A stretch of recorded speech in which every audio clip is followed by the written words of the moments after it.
For nearly 20 years, the Green River Killer stayed one step ahead of investigators. He passed a polygraph, volunteered information to the task force, and watched as police chased the wrong suspects. Even Ted Bundy weighed in on the case from death row. But in the end, the breakthrough wouldn't come from a witness or a confession, it would come from science. Tonight, we continue the story of Gary Ridgway. I'm Mike. I'm Ian. And I'm Dave. If you thought this story had no heroes, stick around, because as it turns out, science, innovation, and time are the real heroes of this story, and finally allow the technology of the age to catch up to this maniacal, mustachioed monster hiding in plain sight. This is Necronomipod.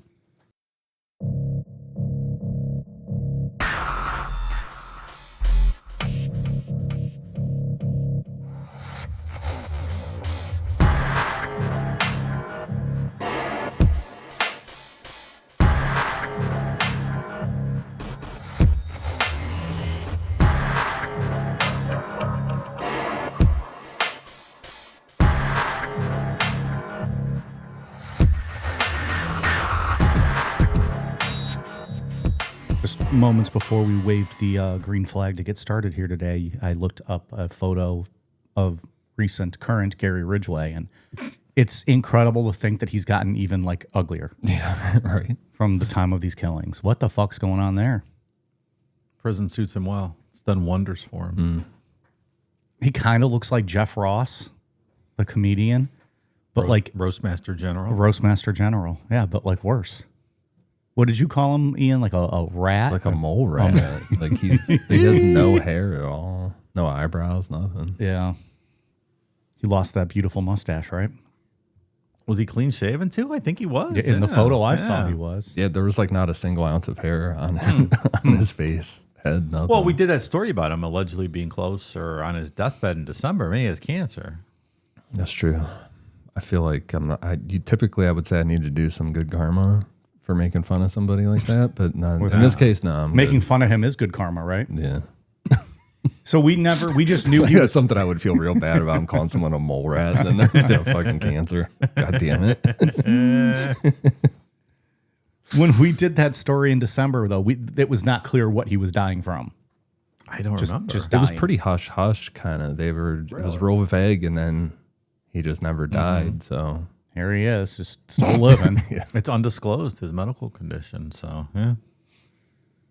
He's a piece of shit. That's what I diagnosed him with. He's like that gear. Dying of ugliness. I sure hope the state's not wasting precious medical allotted money to treat his cancer. They probably have to, though, huh? He didn't look frail. He just looked hairless. they probably have to, at least to some degree. Yeah, let's just leave him in the infirmary and laugh when we walk by. Give him an injection, and they're like, oops, that was the wrong injection. Right. Ma scusi. Well, he's still taking up a cell. Motherfucker. Well, before we jump back into Ridgway, you had told us 3 parts. Yeah. Looks like you're going to be right. Yeah. Yeah. Look at you. You did a good one. Yeah, he's such a weird story too, because it's like almost not long enough for 3 parts, but it's too long for 2 parts, if that makes sense. Yeah. You know what I mean? Like, I loved the length of the first 2, and we'll see what 3 has in store, but I don't know. That's like a perfect length for me. yeah, I enjoyed part 1. Your original opinion was that 43 minutes was just right. Yeah, I guess so. Probably like 4 pages in total. I think if you ask Ian, his opinion will be that Gary Ridgway is not worth 4 minutes. He should be lucky we gave him 43, right? Now here we are giving him 3 weeks. You know what irritates me the most about this guy? There's no E in his last name. Like, if your name was Ridgway, shouldn't there be an E? Every time I look him up, I misspell it because I'm always adding an E. Weird, right? Now, maybe he killed it. Irritating. Fuck. I mean, it's not his fault, right? Or maybe there was an E and he got rid of it just to be more of a piece of shit. Just to irritate people more. He's like, hey, I'm the most irritating guy on earth. Let me get rid of the E. He could have got rid of the G and put Rijway, right? That would have been off the charts. That might warrant capital punishment at that Yeah. point. Now we can have that conversation. All right, Leon, we're going to kill you now. That's the last straw. You love calling him Leon. Well, okay. Dave's got his martini. I have a Velociraptor hood ornament from Wrecking Crew. It's a very strong beer you've got, sir. That's why I have one. And a bottle of smart water next to me. Ah, there you go. Got the good kind, too. This one's got like the alkaline in it. Oh. So maybe that's the same stuff they put in Diet Coke that's killing everybody, but we'll see. I have a sip of a McDonald's Coke Zero and a bootleg Meyer water. Is that going to be our new thing? We have to describe what we're drinking, like show and tell, before we start every show. Ian is joined the show with an Alani drink that he'll be consuming halfway through, followed up by some Meyer generic water for a chaser. You were so honest too. You could have just said a bottle of water, but you're like, no, it's the generic Meyer one. And a sip of Literally, Coke Zero. it's Yeah, literally a sip. It's almost obnoxious. You haven't just finished it yet. Man, I love a fountain Diet Coke from McDonald's. Nothing better. Holy fuck.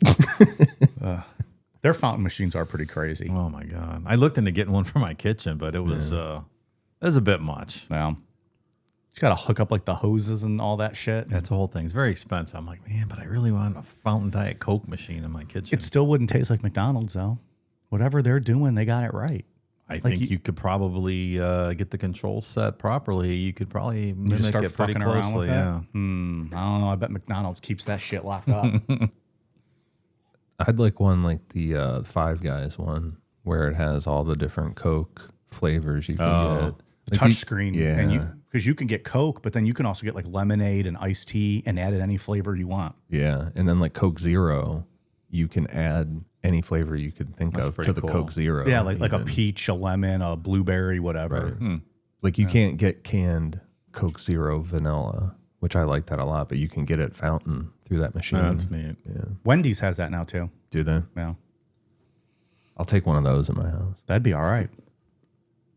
You just have to have all of those packets stored in the back of it for like whatever somebody wants.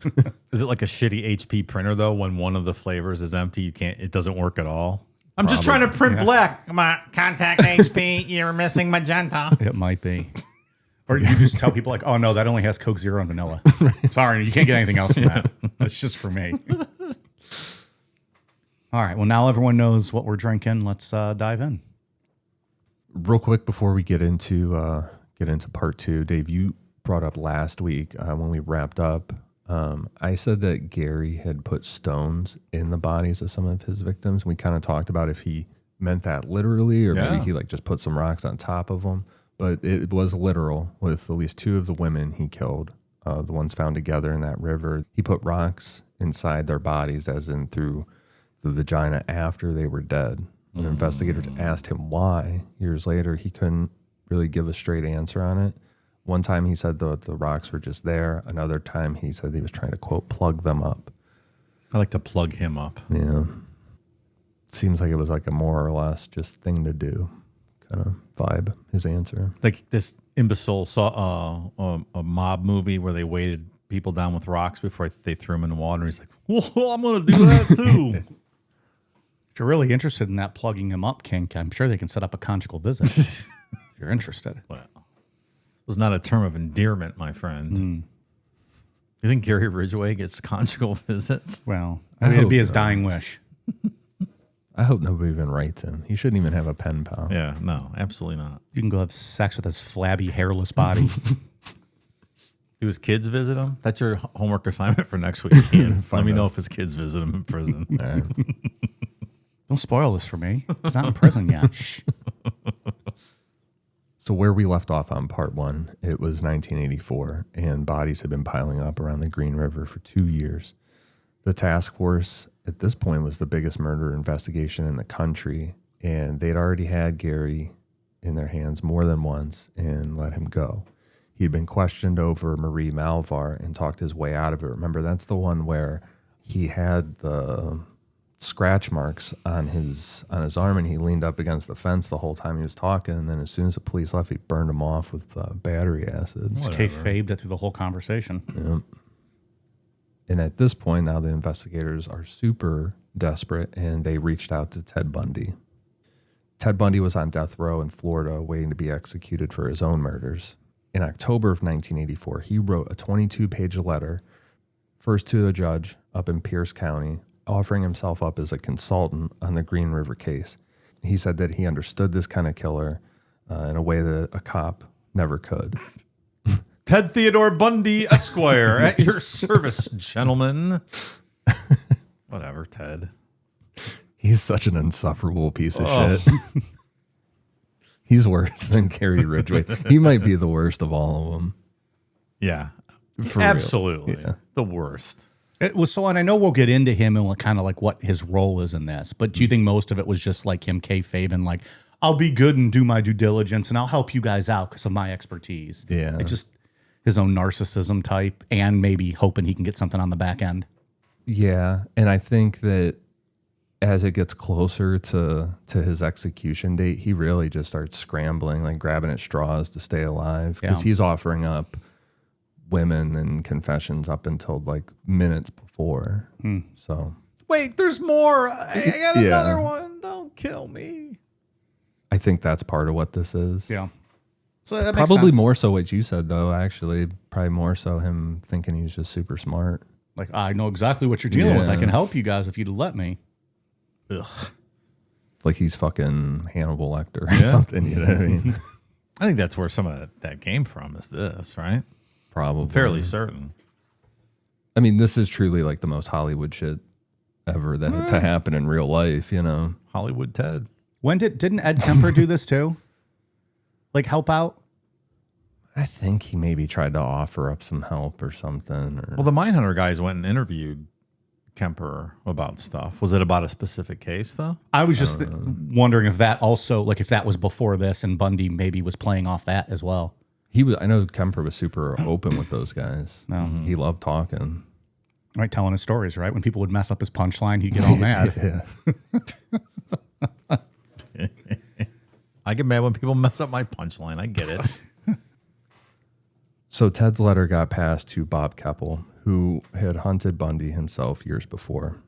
Keppel said that he was taken aback by the offer, but he was interested. He also had his own reasons to go. Like, he wasn't duped by Ted. Like, oh my God, Ted Bundy's willing to offer up. Like, he took this with a grain of salt because he knew Ted very well. Ted Bundy had murders in Washington State that he had never been charged with, never admitted to. And Keppel thought that maybe sitting across from him, you know, having this conversation, he could finally get Ted to give some of that up. So it went both ways. Not going to pull a fast one past old Bob. Right. He's been at this way too long, pal. Kind of interesting side quest. Keppel would later take everything that he learned from Ted Bundy and looking for people like him and build a system out of it called HITS, the Homicide Investigative Tracking System, that let investigators line up crimes from different places and spot the same killer's signature across them. It's pretty cool. It got used across the country. Fantastic, because we've covered so many stories from that time period where this department didn't know about this department, didn't communicate, and things went, on for a long time when if they would have been able to share information. So big innovation. But in 1984, it's just the two of them sitting at a table, Bob Keppel, Ted Bundy. And over the next few years, Keppel went back 3 times in all, 1984, then 1988, then right before the end of Ted's life. And that's the one I was talking about where Ted's like really fucking grasping at straws, which is just such the fucking most coward.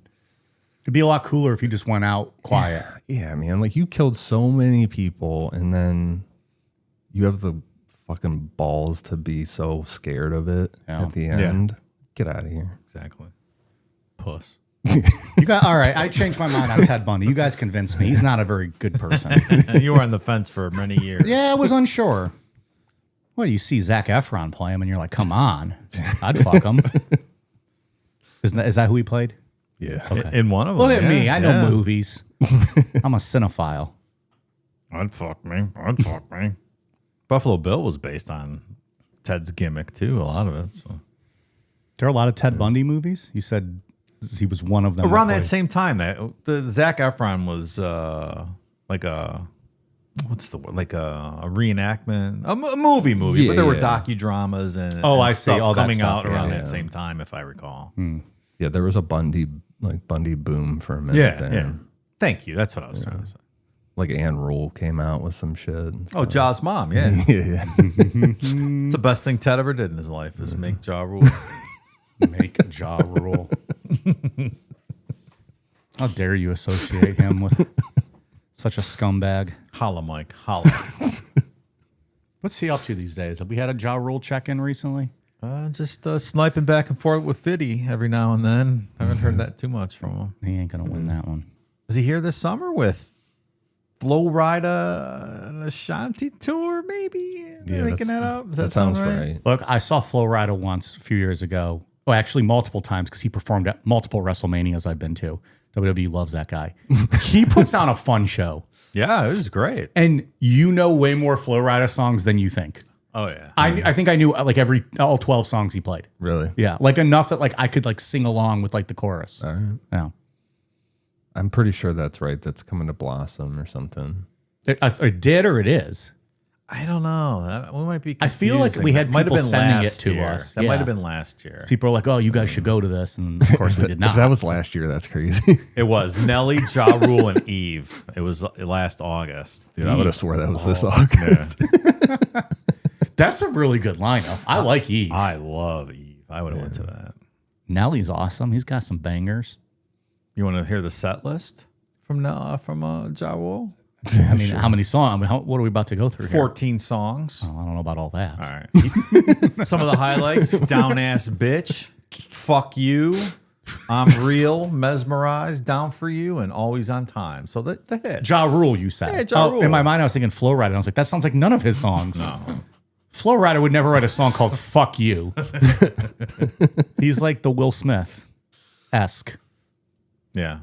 So, Ashanti and Nelly back together after all this time. So I wonder if Ashanti was there on this tour with Nelly and maybe came out and did a song or two with Ja Rule. I'm going to be 100% honest with you. I didn't know they were together once, let alone a second time. Yeah, they're married, aren't they? Yeah, they just had a kid a couple years ago. Good for them. Yeah, good for them. I've seen Nelly a couple times. Good show. All right, that's your hip hop and R&B for this week. all I got. Stay tuned. We'll have more news coming to you as it breaks. So get into what Ted gave them. He gave the killer a name. He called him the River Man. It's fucking terrible. And he told them that this man was going back, that a killer like this wouldn't just dump a body and move on, that he'd come back, revisit the spot where he left her, and spend time with the body. Remember, that's the kind of stuff that Ted used to do. Yeah. Ted used to get fucking weird, man. I know I've said this a million times on the show, but that's one of the things about him that never gets addressed. Like, everyone really romanticizes Ted Bundy, like, oh, this handsome guy. And he would just, no, he was like going back to bodies well after they had decomposed and was like putting makeup on them and stuff. Oh, yeah. All kinds of shit. Yeah. Ted Bundy's a fucking weirdo. Did he have actual sex with the corpses? Yeah. Yeah, he was a necrophiliac. He wasn't just some nice-looking man in a yellow VW bug. He went all the way. Could you imagine being like a bug on a tree when that's going on? Ted Bundy like putting makeup on a corpse and talking to it and stuff. Oh, okay. The bird's like, what the fuck is this guy doing? It's like Winnie the Pooh cartoon where all the animals in the forest are watching them. Oh. It's not Snow White. It's Ted doing this. Like, I didn't know you could do that. Ted told them that if they wanted to catch their killer, they should find a fresh body, keep it quiet, stake it out, and wait because the killer would come back. Ted also told them the kind of guy to look for, somebody who lived alone or who had failed relationships with women, someone who would pass right through a crowd without anyone thinking twice. That's scary. Yeah, we talked about it on part 1. He was going back to the body sometimes for days. He didn't have problems with women as far as, like, he was able to get married, shockingly 3 times. You know what I mean? Like, how the fuck did Gary get 3 wives? Well, with that mustache, I mean, that's the archetype of a man that women were looking for in the early 80s, let me tell you. Peak alpha male. Peak. Absolutely. Gary had a 12-inch cock, too. I don't know if you were aware of this. Oh, I wasn't. didn't come up in Ian's research, I don't believe. I just made that up. I don't know. I assumed that Keppel probably had some good stories, given that his history with like Bundy. So I looked it up. He actually wrote a book called The Riverman. Ted Bundy and I Hunt for the Green River Killer. Oh, man. It's available out there. Forward by Ann Rule, by the way. I'm not joking. I believe that's the real thing. We talked about her not too long ago. She wrote tons of books, right? Yeah. She's like fucking She's plugged prolific in the true crime world. Like, I don't know if all her books are good, but she has written hundreds of books. She calls this book, The Riverman, the definitive serial book. I'm assuming she means like serial killer. Yeah. But I saw an interview with Anne one time, and she said, out of the hundreds of books I've written, my proudest moment is still spitting Ja Rule out of my twat. That's a direct quote. So that tells you what high regard she holds Ja Rule in. I would too. Yeah.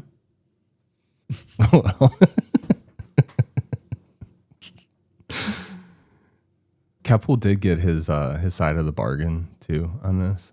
Over those visits, especially the last ones right before the end, Ted started giving up his own murders, the Washington killings that he'd never answered for.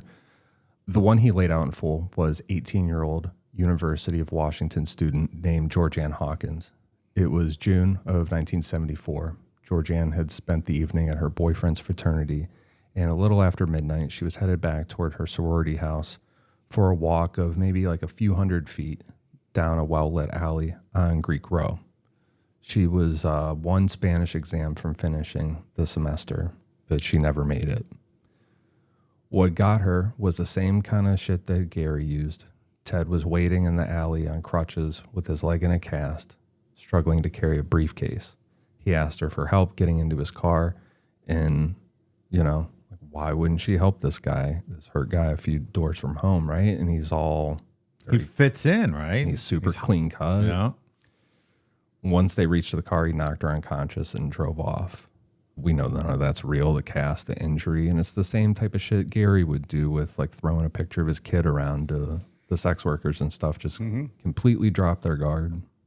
And that gimmick specifically was the basis for a lot of the Buffalo Bill stuff in Silence of the Lambs. Like I said, the scene when he grabs the senator's daughter and he's trying to get he's got the sling on, trying to get a couch in the van, and same kind of thing. They based that off of Ted.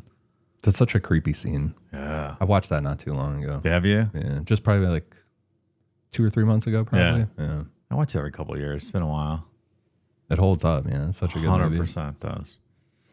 Have you seen Silence? no. Oh my goodness. We uncover a new gem. I'm sure we've talked about this before, but We probably have. we uncover a shocking new gem of movie. That does not seem like one I would ever care to watch. Oh my God, it's phenomenal. What's the one You we might talked like- about a few I feel weeks like ago? that would be one you would like, maybe. Yeah. There's not a lot of killing in it. Or Well, the anything. killing wouldn't bother me necessarily. It's just I don't know, just not one I would dive into. Won Best Picture, What year? 1992. Sound right? Is that isn't Jodie Foster in that? She is. And what's his name? Anthony Hopkins. I've seen a ton of clips of it. I feel like I've seen the movie, but I don't think I've ever watched the whole thing. Wasn't there like a war movie I was supposed to watch? We were both supposed to. Full Metal Jacket. That's what it was. I couldn't remember what it was. My friend Matt, who you guys know, texted me after the last show and found it shocking that neither of you have seen Full Metal Jacket. He was aghast. He listens to the show. He knows I don't watch movies. I could probably count on 4 hands the number of movies I've seen. And half of those are all the American Pie spinoffs. That's shockingly offensive to somehow. As much as I love American Pie movies, it's still Less than shockingly 90 offensive. minutes and funny. That's all I need in life. I don't need to sit there all day. That's Declan's aggregated sex life. Less than 90 minutes and funny. Yeah. Sounds about right. Ted wasn't like some kind of oracle or something. Like he did get things wrong. He was 100% sure that the killer was from Pierce County. Gary was in South King County. He was certain that the killer would never stop until he was caught, that it wasn't in him to quit. The killing stopped after 1984, and we'll talk about that as we go forward, but Gary does just stop. Later on, Keppel said that he had a feeling that Ted wasn't profiling a stranger. He was just kind of talking about himself, projecting everything that he had done onto a guy that he never met, using the newspaper coverage and shit to kind of fill in the blanks. That's the read that Keppel had on it after a while. Fucking working them the whole time. Yeah. That's probably spot on, too. Yeah. It's like if they asked Mike to profile like a cuck legend or something, he would just describe himself. Well, for a 14-inch cock, fucks for 4 hours at a stretch. I mean, really, the game is just me at this point. I would imagine at some point there'll be the Mike Namapod Cuck Hall of Fame. The bull wing will be named after me. I don't know. There's some real good cucks out there that'll probably be in the inaugural class. Well, there'll be a whole section of cuck chairs used throughout history. It'd be like Madame Tussauds that wax things of them sitting in the cuck chair, like Exactly. their cock in their hand. Abe Lincoln's cuck chair will be there. He was a big fan of watching Mary Todd get dick down. That's a fun fact for you guys out there. You don't have to look it up. I just told you. So don't even bother wasting your time looking that up. Bull wing. Joseph will have his own section as the first cuck. Oh, yeah. Well established on Founding member, sure. Bible Babble at patreon.com/Necronomapod. Yeah, he gets his own like little room. Yeah. And stuff. Yeah. He founded cuckoldry. He's the original cock. The first cock, as was named in my audio play. And it's available at patreon.com/Necronomapod. Look, when your bull is God, What are you going to do? you lost. What are you gonna do? Sorry, man. He can't do much about that. Oh, who fucked your wife? God. Oh, Okay. sorry, pal. Understood. Can't really fight that battle.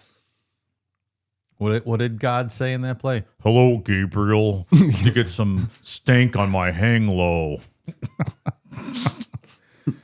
That's right. There's an award-winning play out there about the first cuck. Written by Dave Namapod. That's true. Some of my best work. That will probably be inducted into the Hall of Fame. Should be. Yeah. It normalized cucking. Yeah, we're making an acceptable kink. Yeah. You don't need to be humiliated. Shouldn't be. Just because you get off watching your wife get fucked by a better man.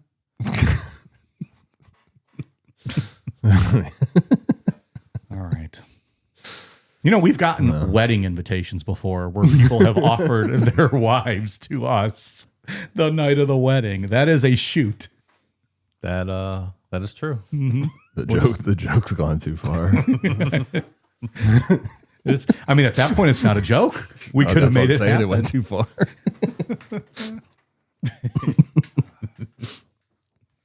It'd be so funny if you actually showed up to one of those weddings. It really would. I'm ready to fuck.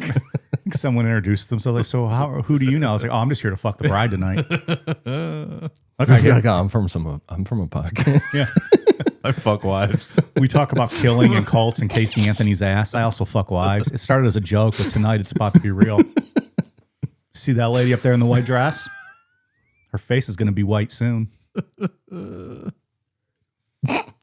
It would be super funny to show up to one of those weddings. Call their bluff and be like, hey, you invited us. We didn't bring a gift either. We're just Well, No, the wearing gift is in our street clothes. pants. Like, that's what they're getting. Yeah. Just roll like a wrestling shirt on. Namapod 316 says, I just fucked your bride. at the end of the night, it plays out like Braveheart, where the guy comes at the end of the wedding celebration, and you just you take the bride away while everyone's watching. Prima nocta or whatever they Just call as it. they're about to like walk back down the aisle, I just scoop her away. I'm like, nope. She'll be back. Bring the invitations. Like, I got receipts. This is why I'm here. It's like, this is your proof that you're allowed to do Yeah, it. you invited me. By the way, hold me a plate of chicken. I'll be back. I'm going to need about 3.5 minutes.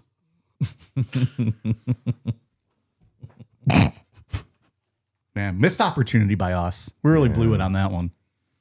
You get another one. I'm sure we'll get. We're going to get a ton now. We get invited to one every once in a while. It's very, I appreciate it, but, you know, don't feel obligated to invite us to your wedding to fuck your wife. Just to wrap up on Ted, put a bow on him for this episode. He was executed in 1989. He never found out who the Riverman was. So, see you later, Ted. Nerd. Fucking loser. So get back to Gary. Like we said, in 1984, the bodies just stopped, and just stopped as in Gary stopped killing. The last killing that they could firmly pin to this early stretch was a girl named Cindy Smith. She was 17 years old in March of 1984. After that, fresh victims tapered off, and investigators came to believe that the killer had left, moved out of the area, maybe got out of King County for good. But they were wrong. Gary never left. He was just right there the whole time, a few minutes up the road. Hello. Doing his thing. What did he do? Paint cars? Yeah. Really well, right? Very well. He's very good at it. Wow. It's also going to be the thing that fucking gets him in trouble, too. He wasn't at Mako 1995. Paint your car. Paint the whole inside if you leave your window down kind of guy. What's that mean? Remember that Mako paint? I'll paint your car $99.95. You get your whole car painted for $100. No. It was a commercial back in the old days. People always said if you leave your window down, they'll paint the inside of the car too. So what was it, like a drive-through thing? They just Just a cheap, car painting shop. Was it Earl Shive? Is that what maybe it was Earl Shive? Does that sound familiar? I'm just talking. None out of my this ass sounds at familiar. This point. Never mind. Maybe that's the same thing. Mako, Earl Shive. I don't know. I've heard of Mako, but I've not heard of this bit or commercial. Yeah, Earl Shive. Low cost repainting and collision repair. I'll paint any car, any color, $29.95. That was their slogan. Jesus, that's cheap. There you go. just fucking spray paint. Yeah, I think I'd rather just not go there. That doesn't sound good. Mako was another car painting company. They're still around. All right, sorry for the boomer interlude there. We can go on now. Sorry. Somebody out there understood. That same year in 1984, crazy aspect of this story or detail in this story. I think we probably skipped out on this completely in part one or in the original one, if I had to guess. But Gary walked into the task force headquarters on his own 2 feet one day. Oh, hello. I blew it a little too early there. I'm Gary. Damn glad to meet you. He just says hello all the time. That's just how he does it. What are you fellers up to today? Like my mustache? He came in as a helpful citizen, and how he presented himself as if he was used to the strip, like he was aware of people in that area, and he had some information that might be useful. And as a part of clearing him, Gary agreed to take a polygraph. This is so fucking crazy. I don't get this. It's like a straight up a gamble. I don't know why he would do this. They asked him about the women. They asked him if he had hurt anyone, and Gary sat there hooked up to the machine. We clearly know what he did, right? Like, we know he is one of the most prolific murderers ever, and he passed it with flying colors and walked out the door. Well, that settles it. We're gonna get into it in a second here with another suspect with the polygraph and being ran by the same person. But 2 different experts looked at Gary's results years later and found the whole thing was just incomplete and invalid. Which is crazy because you never hear about that with polygraph tests. Right? They're so reliable. So foolproof. I never could understand why they weren't admissible in court. It's weird. The reason he passed, it comes down to how the test works. It measures your body's reaction to the real questions against your reaction to throwaway control questions. And Gary's reactions to the throwaway questions came back stronger than his reactions to the ones that mattered. So the machine read him as truthful, and yeah. It's pretty crazy. Well, you put a thumbtack in your shoe, right? And you put your toe on there to drive up your blood pressure during the control questions and even it out. At least that's what Steven Seagal did in that Ja Rule movie he was in. It all comes back to Ja Rule. If you're a sociopath and these questions don't bother you and you don't get, all worked up about what you've done when you're lying, then you can beat it, right? Yeah, I guess. I don't know. Presumably, If you can walk into this police investigation when you're the guy and calmly do this, then you're a probably sociopath, right? Yeah. Probably going to go through a polygraph test with no problem. Most people that walk into a police station are shitting their pants and they're innocent. Right. So people like this are psychotic, and of course they can beat it, right? I don't want to be anywhere near a police station. No. I haven't committed a crime in at least 2 weeks. I got nothing to be nervous about. I haven't had an open container in the car in 2 weeks. Come on. You're clean. It's clean. Exactly. Statute of limitations for an open beer, 2 weeks. Until you pull in the driveway. And then it's fucking over. That is it. I'm trying to think of the last time I was in a police station. It's been a little while, I think. That's all. The end. That was going nowhere. Just trying to think. There is no follow-up to that, I guess, at this point. This episode is sponsored by BetterHelp. Summer is full of exciting times. Warm weather, sunshine, travel, and adventure. For many, summer is their favorite season of the year. For others, juggling it all can be tough and can lead to being overwhelmed and feeling like they're wasting their summer days. What are your plans for the summer? Maybe lounging by the pool, maybe a big family vacation, or maybe it's time to clean up around the house and catch up on yard work. Whatever you plan to do, feeling good and having a healthy state of mind is an important first step. So, this summer, stop and take a minute to think about whether you're thriving or just surviving, and make it one of your goals to take care of yourself. Therapy can help you better understand your needs, have more confidence, and create a version of summer that actually feels good.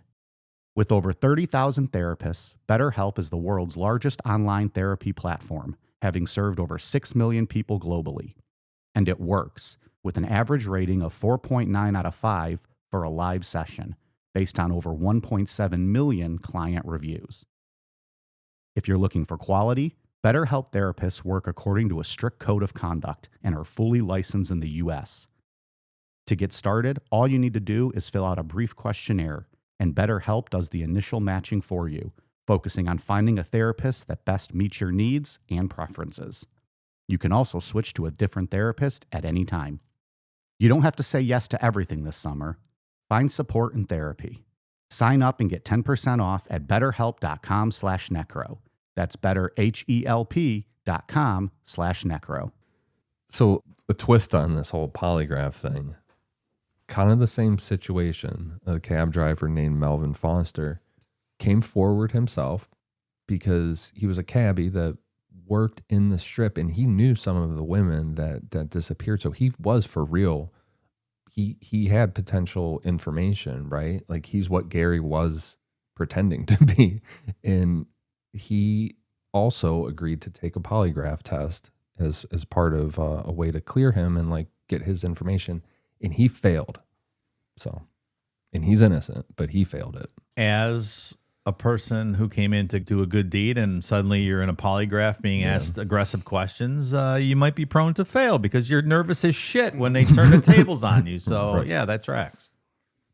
Not sitting there like fucking Gary, just dead-eyed with no fucking soul, right? Exactly right.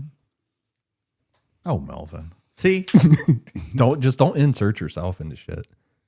No good deed goes unpunished, man. Just stay quiet. Exactly right. Which is terrible, but oftentimes when you insert yourself like that, this is what's going to happen to you.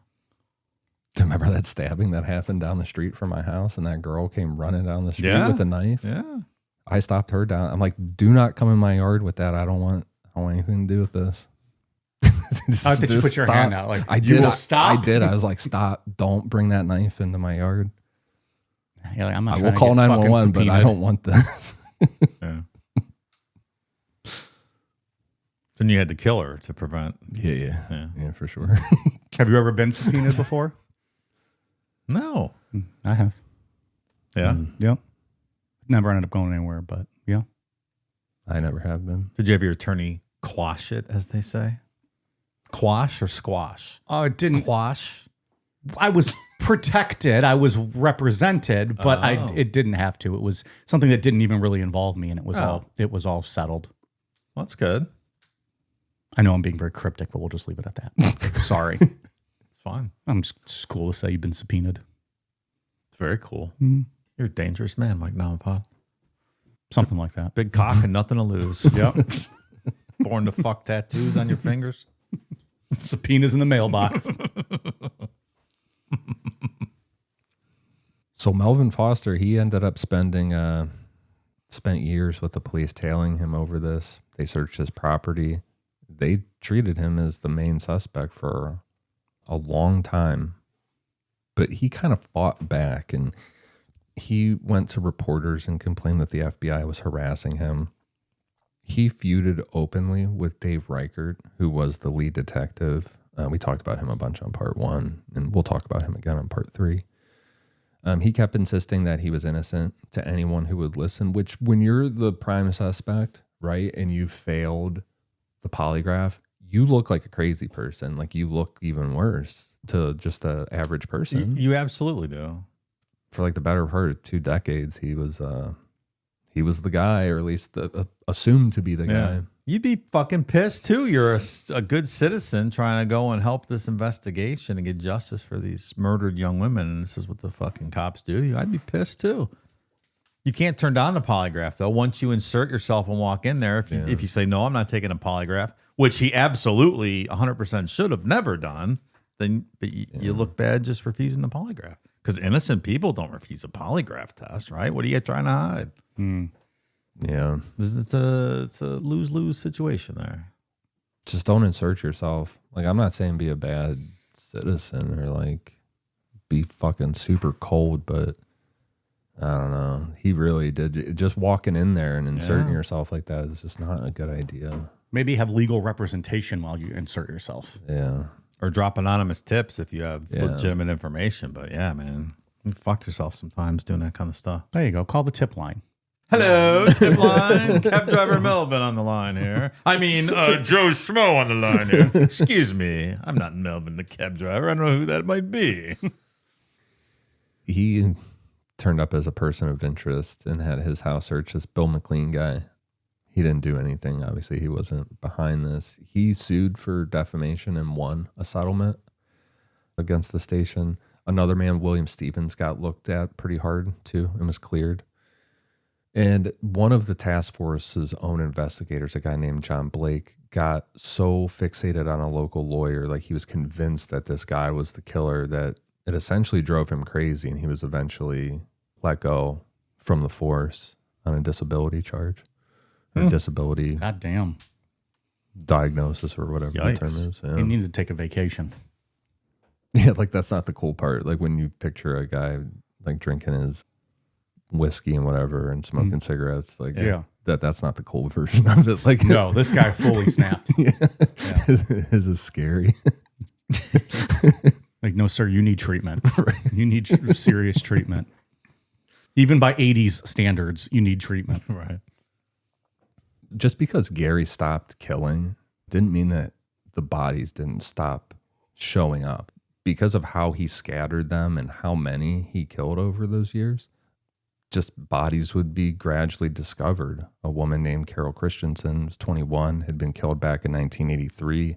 And the way she was found goes back to how Gary would stage scenes and throw investigators off. She had a paper bag over her head. There was fish laid on her, a bottle, and some ground meat placed in her hands. It's weird, man. That is really weird. He would just go back, and on top of the necrophilia shit that he would do, he was just ahead of his time on trying to throw off investigations, just littering the fuck out of the scene. Is the ground meat to attract rodents and other wild animals to eat the body, perhaps? Also, was it cooked or raw? Did he go the extra mile and grill it or cook it up a little bit? And That's then, a good question. It's even weirder if you grilled it. yeah. Took the time. But the whole thing's fucking weird. Yeah, So, I mean- like, at this point, Right, we're talking about an irrational situation. right. or like, did he go to like Taco Bell and was he just like scooping these off of tacos and God. throwing it in her hand? I don't know. It's just all fucking weird, man. Really. It really is. What a weird guy. It's so funny. We're so jaded, though. The act of just murdering people enough isn't enough to make us think he's weird. It's all this other shit. They're like, oh, that's weird, putting ground beef in her hand. 7.5 years. Fucking killing her and, you know, having sex with her corpse later. That's not weird. Oh, ground meat. That's weird. We're a little numb to all this. Yeah. That's just like a baseline doing that shit. And then, Yeah. you know, when you go over and above. Killing is the baseline, and then Yeah. so what are you doing after the fact? It's like Dahmer. That's when the necrophilia started. Yeah. And even then, we're like, oh, then fuck the corpse. Okay. Been there, been we there, heard it. heard that. Heard it all, Jeff. Yeah. What else you got, pal? Been there, heard that, jerked off to the notes. Let's move on. By 1986, things kind of kept pointing back towards Gary. Sex workers on the strip had told detectives that they'd seen him out there over and over, cruising around, which could make sense for him because the strip was on his route to work where he painted trucks and cars. He was the last person seen with more than one of the missing women. There were other sex workers to attest to that. He had the record that we talked about in part one, the choking arrest, the solicitation arrest, the time the police found him parked with a sex worker and then later found a body not far off. And then there's this. When investigators lined up the dates, the victims disappeared against his attendance records at Kenworth, where he painted the trucks and cars. I think Scott Peterson's in prison for a lot less circumstantial evidence than that. Oh, boy. Shots fired. He'd been marked absent from work on the days that some of these women had gone missing. So in the fall of 1986, police put him under surveillance for about 2 weeks. And by the end of April 1987, they had enough, they felt, to move. On April 8th, they served a search warrant on Gary's house, his property, and his vehicles. Hello. Was he home? Well, You love that hello.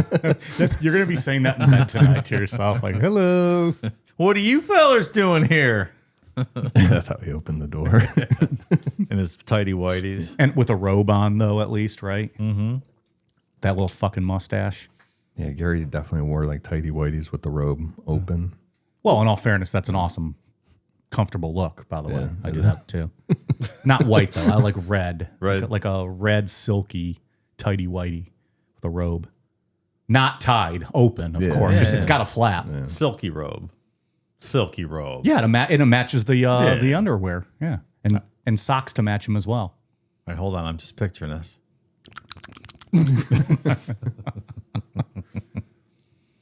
That's not true. I don't wear any. Well, I do wear a robe. I love a robe. It's a very thin, like t-shirt type robe, so it's like you're not sweating in it. It's very comfortable. I've never been a robe guy. I wasn't either, and then I decided I wanted to try one, and I fucking love it. I don't wear it all the time, but usually I'm just sweating in general. Right, So I'm a fucking big back, but yeah, I like it. I enjoy it. I have my I just hot need a tub pipe. robe. Need a pipe. Oh, that's nice. Well, robe would be perfect for a hot tub. Well, I have my hot tub robe, but then And I is it only like use a- it for outside. Is it like a towel robe so that Terry when cloth. you put it on after it's drying you? Exactly. Yeah, it's way better than a towel. Should get a shower robe. Maybe that's what I should do. I'm sick of towels. And you could do Unless that. you get like a super big towel and like can cocoon yourself. Otherwise, like, half your body's not covered. So you just get out of the shower, put the robe on, and kind of pat yourself around. Yeah, and then I can just focus on, conditioning my hair and doing whatever else I want with this. Yeah, yeah. With my sick flow. It's looking pretty good. Thanks. It's looking a little crazy. I like it. I'm definitely keep it gonna going. I'm definitely gonna keep it going, but I had been toying with the idea of just getting it cleaned up. But I'm afraid of what that will do to it. Just trim the ends off or something. Needs a special touch. Or do I just let it go until after the live show? And then maybe clean it up? Because I don't want to like clean it up and then it's like it doesn't look like long hair anymore. Yeah, that's true. Maybe I'll let it go through the live show. For an extra $60, you could touch it.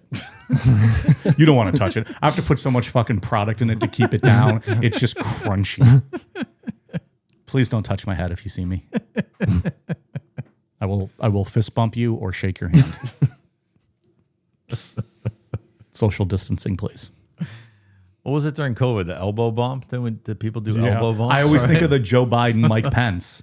They were on the campaign trail and they actually kind of got along and they did like an elbow bump. That's the first thing that always comes to mind when I think of the COVID elbow bump.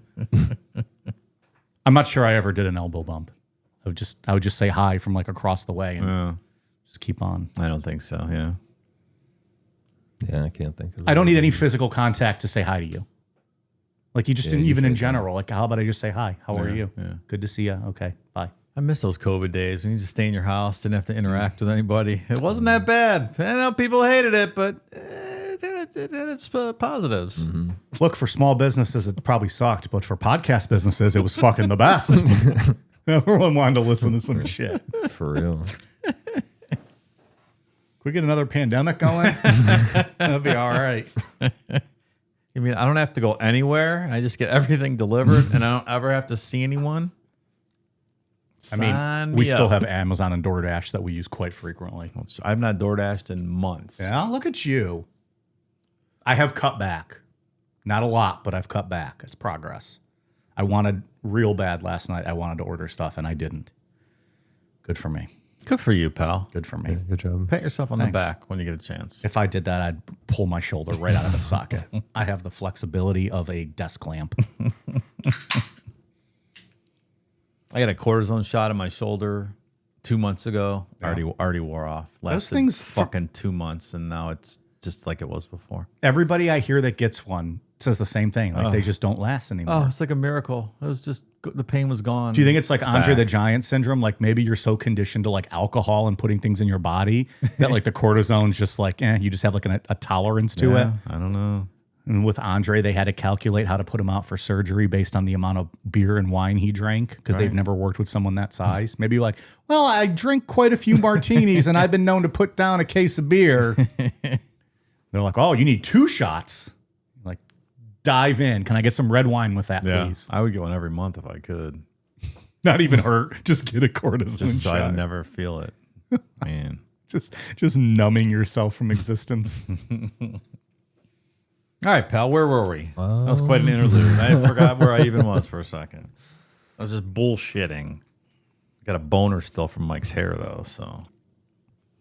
So remember back to part 1. That was last week, Ian, right? It was Rebecca Gard, I believe we said her name was last week. Rebecca was the woman who survived Gary in the woods back in 1982. And remember, we said like it took 2 years for her to come forward, and by the time she did, it kind of would be like lost in the pile. But thankfully, it didn't get lost. At some point, the detectives went back to her report and brought her in. They put together a photo montage and had her look through it to see if she could pick out the man who attacked her. And this is good police work. This is just digging through files, looking for anything and coming across this thing and bringing her in, right? And Gary's face was in this pile of pictures for a couple reasons. He'd been arrested back in 1982 for soliciting a sex worker. So police already had a mugshot on him for these type of crimes. So I guess they just throw everybody in these piles, right? All these dudes that are doing this kind of stuff. So they put a picture in of Gary with the others, and Rebecca picked him out. When the 1987 search came together, her ID was part of what pushed it through. And Dave Riker later on called her the catalyst. Good for her. Yeah. That's not an easy thing to do. No, especially sitting on it for 2 years. And You probably want to forget about it. Like, Yeah. I don't want to think about this anymore. they went through Gary's house. They pulled carpet fibers. They took all kind of stuff, right? And the warrant laid out the trace evidence that they wanted to compare against dump sites, things like green carpet fibers and little metal fragments. None of it could be directly tied to the victims, and none of it was enough to arrest Gary. But before they left, they had Gary do one more thing. They had him chew on a piece of gauze to give them a saliva sample. He did it. He probably was like, fuck, I don't give a shit. Smart, pal. Smart. Thinking of chewing on gauze makes my teeth hurt. Like that doesn't sound like a pleasant feeling at all. The word gauze, when you just read that, makes you imagine it in your mouth. Yeah. Like that. It's a weird reaction there, right? Yeah. Same thing. Also, what kind of imbecile would do that? What are you doing, man? Gary. I'm going to decline your request, officer. I do not want to chew on this gauze at the current moment. I wonder what they told him back in 87 to get him to do that. Because DNA testing is not a thing. We just want to rule you out completely. We didn't find anything here, so let us just rule you out completely. Right. You're chewing this little gauze, Gary. So the little square of gauze that Gary chewed on with his spit on it went into storage. And we said in 87, there's no DNA testing, like not what it's going to become, right? So there really wasn't anything to connect any of this together just yet.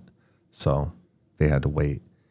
And in that same year, the King County Sheriff, Vernon Thomas, resigned in a large part because of the failure to catch the killer in this case. Tons of people just, lost their jobs and a whole lot of mess caused by Gary, right? Yeah. Especially for Melvin. Poor Melvin. It's interesting. That Matsky guy, the polygraph guy, has his own company, Matsky Polygraph LLC. I looked it up. I'm like, Does he really? yeah. He probably got promoted by Bill Clinton. After all that. I said, Melvin, I never had sex with that woman, not a single time. That meter didn't move at all. So I said, Melvin, you're promoted to Matsky LLC, polygraph extraordinaire. He gives him his own business.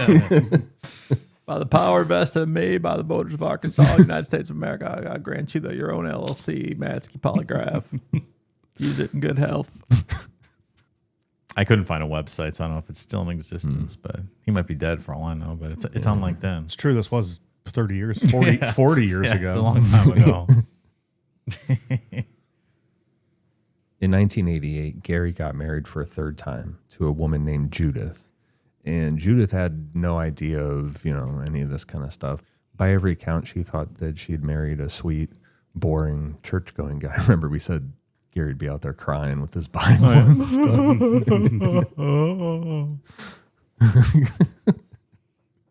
I just picture, like, if I worked with someone like Gary and, like, looking over and be like, this fucking lunatic, man.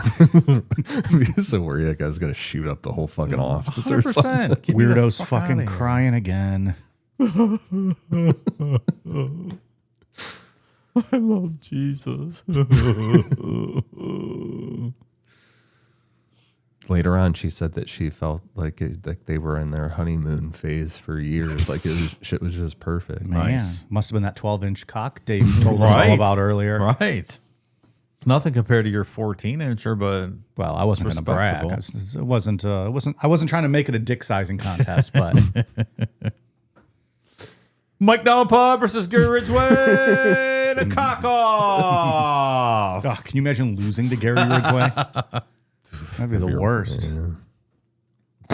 Loser gets dick slapped and then leaves town. I don't want to know what that specifically means. I feel it's best to move on. So he only killed 3 victims during his time that he was married to Judith.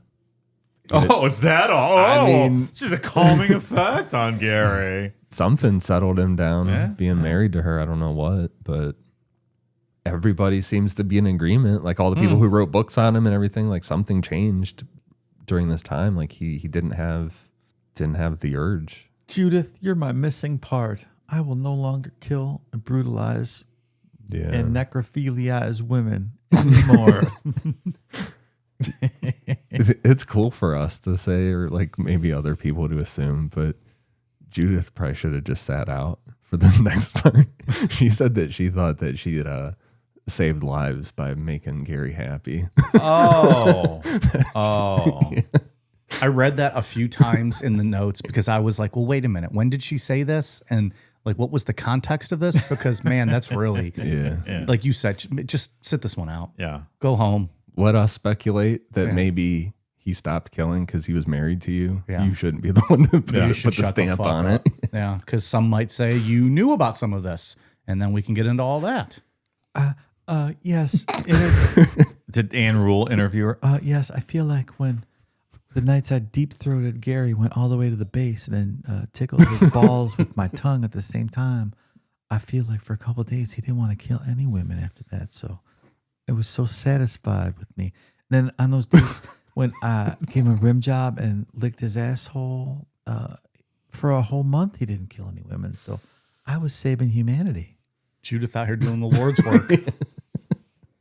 I saved those girls with my rim jobs. Man, how good must she have been? Yeah, right? Stop a serial killer. I mean, I pulled some poop out once in a while Oh, Tip of my tongue. Oh, right. He's gonna make himself gag over this. That just comes with the territory when you're rimming Gary Ridgway, though. It was the Ridgway rim job. He said, Judith, can you give me the rim job tonight? I said, Gary, did you entominize yourself and get all the poopy out of you? What is happening? There's Judith and Gary together. Oh, that girl gave rim jobs for sure. Look at her. That's a couple. Yeah, there they are. She hit his colon with that tongue for sure. Something had to stop him from those urges. My rim jobs are so special that no killing takes place in the 30-day radius around my rim jobs. I like how these two are fucking going to like Sears and getting professional pictures done. Yeah, Mike's favorite store, Sears. Sears Roebuck Company. Is that my favorite store? That was last week. Yeah, we talked about Sears. Oh, I remember just talking about department stores. I don't think I came out in support of them. Oh, you supported Sears Roebuck for sure. I don't even know what Roebuck is. I don't either. That was Sears' partner, Sears Roebuck. That was the full name. You lose some of that when you shorten it to Sears. Roebuck. I mean, the store just said Sears on the front. I know, but the original name was Sears Roebuck. So Roebuck's spinning in his grave going, motherfucker, it's not just Sears, it's Sears Roebuck. So did they just push him out or did he like sell? I don't remember the whole story, but. I thought you were saying Robex, like the smoothie place. No. I love that place. Roebuck. You're like, wait, Sears bought the smoothie place? I wouldn't eat a smoothie from Sears, let me tell you something. I don't think I would either, especially because they don't sell them. So if you found one, like someone just set that down. Richard Warren Sears and Alva Curtis Roebuck, the founders. All right. There you go. They both still alive. Roebuck. This was the 1800s, pal, I think. Oh, shit. I didn't realize we were going that far back. Yeah. 1892 founded. My knowledge of department stores is zero. I thought we were talking like in the 80s. I just know they're the entranceway into a mall. Or like the 70s something. I think it was something where the original thing went belly up. Yeah, and then it was reincorporated in 1906 by Richard Sears and Julius Rosenwald, minus Mr. Roebuck. So we can't get into the whole history right here, but Sears Rosenwald is a little wordy to put on front of a store. Yeah. something happened to Roebuck, and I think we'd rather not discuss it here this evening. So, And we said Sears is like the basement of the department stores, whereas like a Dillard's was the high end. well, if you're talking about fashion and such things, you know, if you're going to school with some kids that shop at Dillard's, you don't want to be wearing Sears Roebuck clothes. I see. But So if in the you're, clothing department, Right. it's that way. But like the bedding and kitchenware, I can't You don't speak know. across the Okay. board. I would rather get my tires put on my card Sears than Dillard's, Yeah. mainly because Dillard's doesn't have a car department. it's true. It'd be So that really would not weird be if good. the guy working the counter was like, yeah, I'll change your tires for you. Don't let him, please. Pull it around the side of the mall. That's right. Yeah, right. Judith Ridgway works there. She's like, well, we don't have tires, but I'll give you a rim job. If only we would have talked this much about Sears a few years ago, maybe they wouldn't be out of business now. Could have kept them in. They would have advertised on our show. Well, when you merge with Kmart, though, it's a bit of a downgrade. You're a blue light special company now, and you might not last that much longer. Hasn't Kmart been closed for like 10 years? Well, they closed after they merged with Sears, and So the it was whole thing bad went for everybody. belly up. Yeah, everyone just sucked a big one on that. Yeah. Kmart had that great ad campaign. You remember? We'll ship your pants. It was awesome. I do remember Yeah, that. ship your actually. pants. Yeah. Yeah. Very funny. I love to ship my pants. So while Gary is living the life with Judith, the case itself was dying. The task force got smaller every year. Detectives got pulled off cases, moved to stuff that was actually moving. And then in 1989, the task force just was disbanded.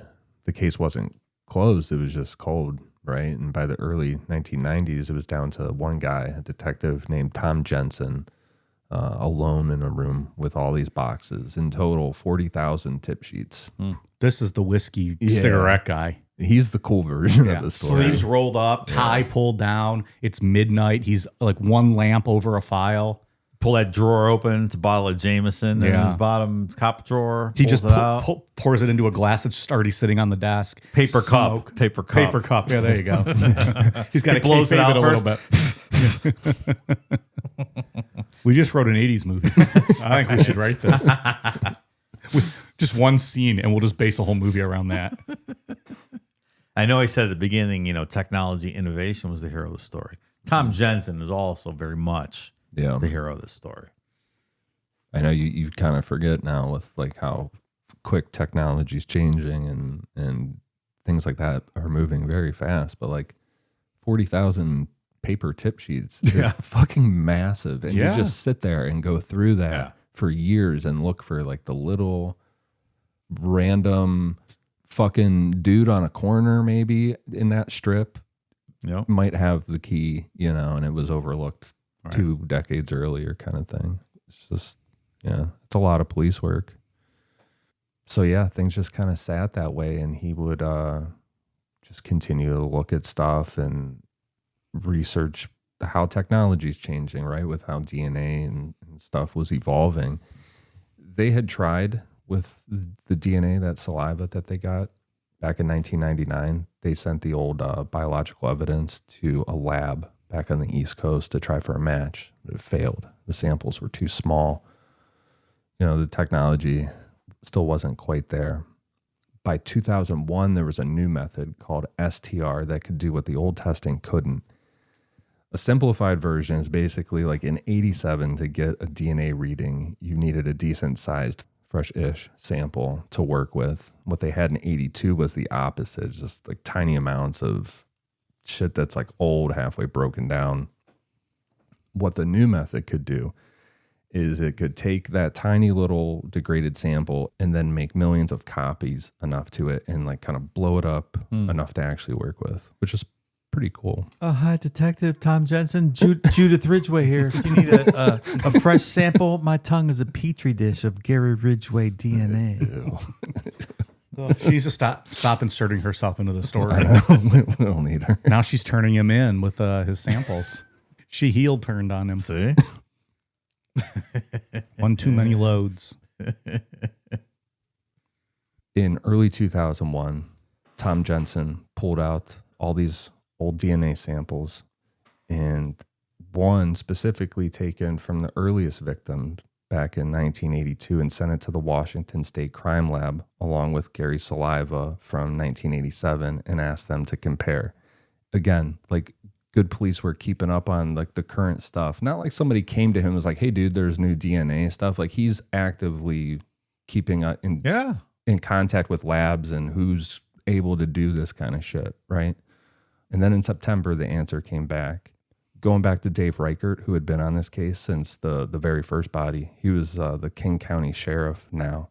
He described the lab walking him through the results, the charts from the 82 victim next to the charts from Gary's 87 saliva. And the way he tells it is, quote, guess what?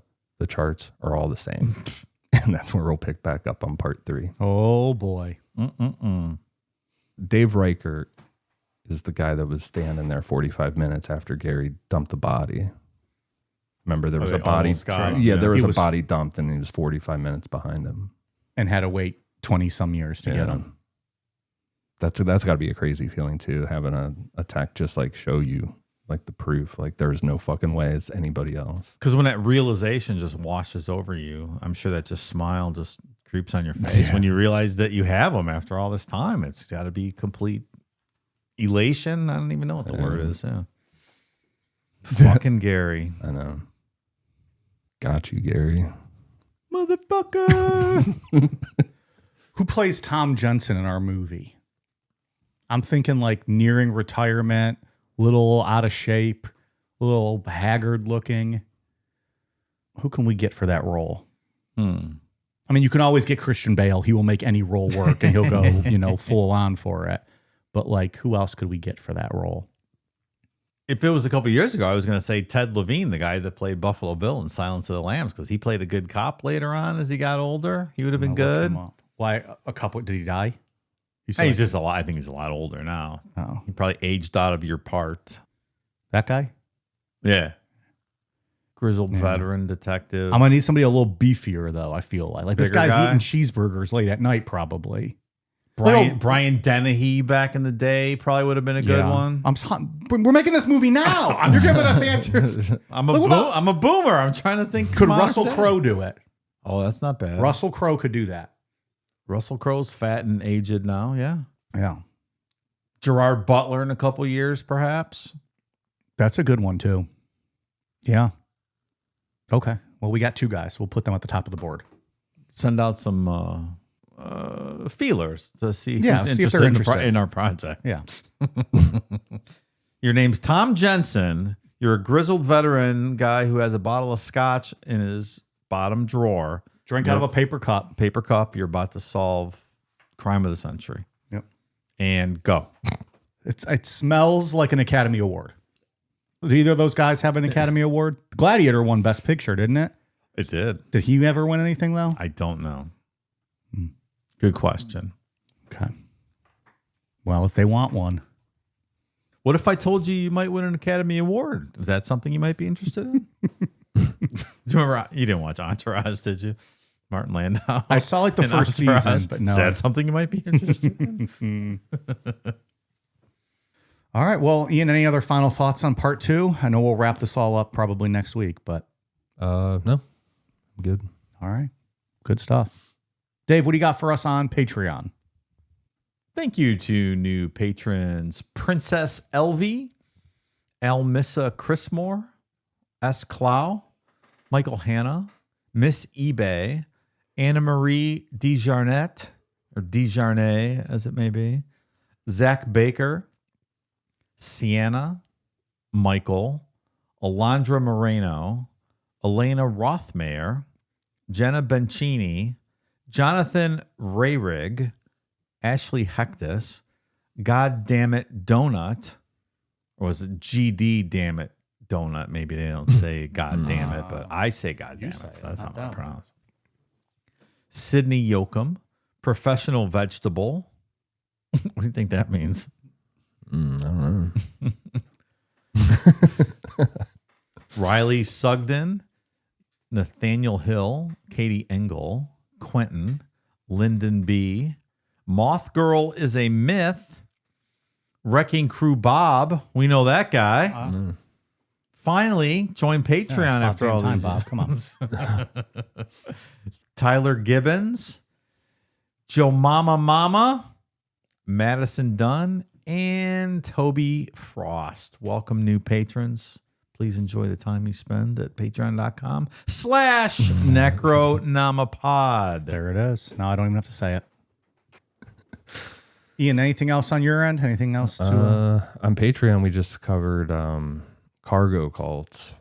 Real interesting story. Yeah, Real that was- different. Yeah, different for us. A little, I don't know, philosophical, I guess. Like thinking Yeah. about how the mind works and shit like that. We did a thinking. Yeah, we did. Oh, we thought. Some would say that's a first. Some would. Then it Some would be wrong. It kind of devolved into sports betting after a while. But The whole end of the show was sports betting. go to Patreon, check that out. That's out there. It was a fun episode. And then this month you have a history corner coming up, I believe. Yeah, In end of the June? month. Yeah, Yep. end of the month. That'll be coming up. What else we got? We got a good poll runoff going on. So Hey, what do you think about a rim job show? I'm unemployed since my husband lost his job at Kenworth Painting. And he had to go to prison. I need some money. You guys interested in that? She should get a job at Sears Roebuck. She can work in the polo shirt aisle. I'm assuming I cannot get Lacoste there. I don't think. Well, they don't exist anymore. But no, I don't, Probably not Lacoste. No, I mean the Sears. I don't think you. That's what I could've mean. Ever gotten Lacoste? I was the joke about that. That's why I'm assuming I wouldn't be able to get. It was the only fancy polo shirt I could think of off the top of my head. Tommy Hilfiger. Okay. Right? I don't know. That's the one that popped in my head. I'll go to Dillard's and get a Lacoste shirt. I have a nice Hilfiger jacket. I like it. All right. Did you get it at Macy's? I think I did. Dillard's actually. I think. Oh, whoa, fancy boy. Starts a podcast and now he's at Dillard's. All right. Anything else on your end, Dave? No, I am. I'm good. You are out of things to say. We are on Twitter, Facebook, Instagram, YouTube at Necronomipod, patreon.com/Necronomipod, amazon.com, search Necronomipod for all of our merch, and necronomipod.com. All right, you guys ready for a cool down beer? Cheers.